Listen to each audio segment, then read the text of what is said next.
Hello, dear friends. Your favorite coach is here today. I'm Coach FO. My name is Feyintola Onogorua. I'm a certified wellness coach in the last 24 years and the lead coach at Higher Consult Limited. That's an organization where we are interested in your well-being, and particularly we're looking at the black men. We want our men to be around for a long time.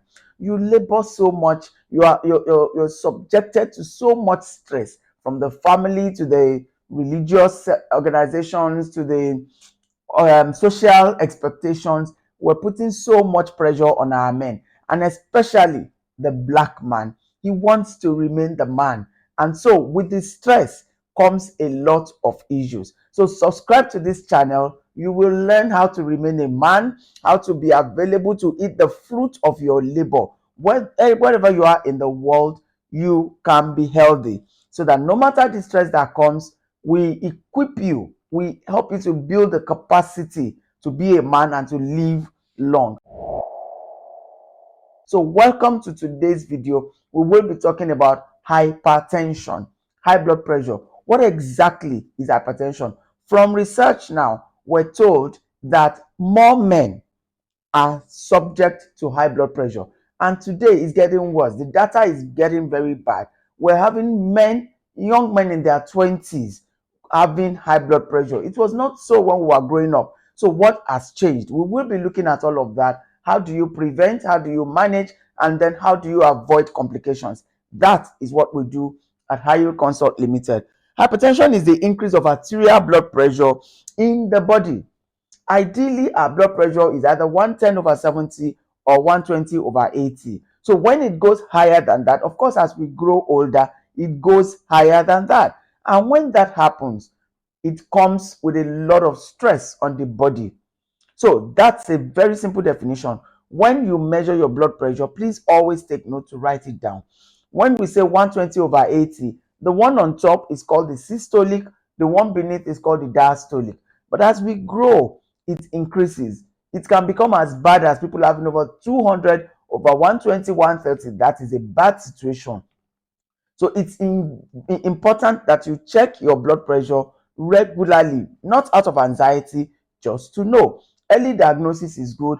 Hypertension is a silent killer. You may not even see any sign. So the lot falls on you to take responsibility for your health. There is a book titled Compound Effect by Darren Hardy. What we do every day takes us to a destination. Will your habits today take you to the destination that you want? So high blood pressure, I've told you the correct one. Some of the symptoms will be persistent. Some of the symptoms will be headaches, consistent headaches. If you go to the hospital, you test for malaria and typhoid, and those are not there, the next likely cause of headache is high blood pressure. Please don't take it lightly. Please do not take it lightly. Insomnia, that is sleeplessness. You get to bed and then sleep is not coming, or you sleep early, and if you go to wee around 1 or 2, you get back to bed and sleep will not come again. It's called secondary insomnia. If you're beginning to see those signs and symptoms, please get to the hospital. Heart problems. Our heart beats averagely 72 per minute.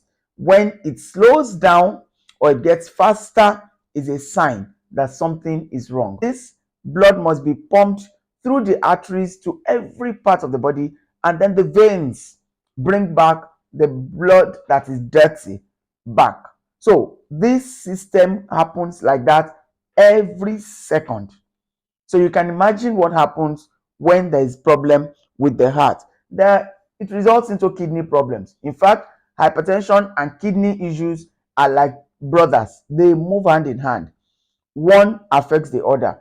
If there is problem with the supply of blood to the kidneys will not be able to perform their own function. So it's always a complication of hypertension. Difficulty in breathing. The blood carries, part of the content of the blood is hemoglobin. So the oxygen that we breathe in bonds with hemoglobin, and it has to be supplied all over the body, especially to the brain.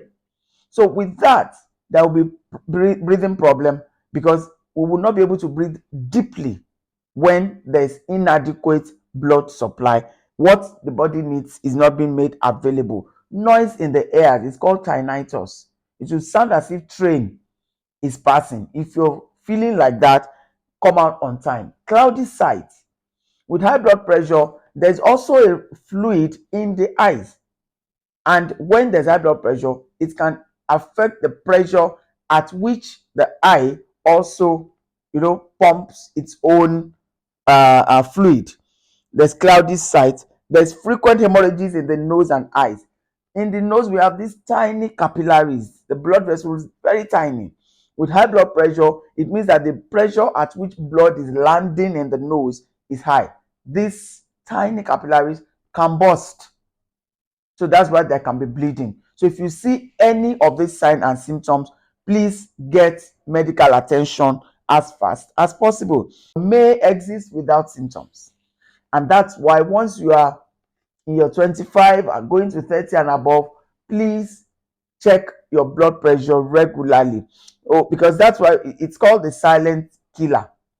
Because these days you just hear that somebody slumped and fell, and then you say, and he was not sick, and he was not sick. That's what everybody will be saying. But he was sick, but he did not even know that he was sick, so he couldn't seek help because he's not aware that he was sick. So please get close to the hospital, check your blood pressure regularly.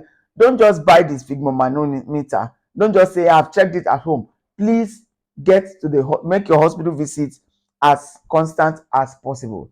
And I'm just going to talk about the causes before I end this video.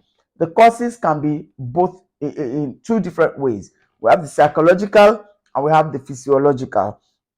Now, when you're looking at the psychological origin, stress is the number one thing. Anxiety, worry. A lot of us worry too much. We die before death. So please stop all of that.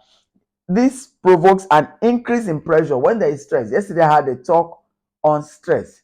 When stress comes, the body has developed its own mechanism to manage it.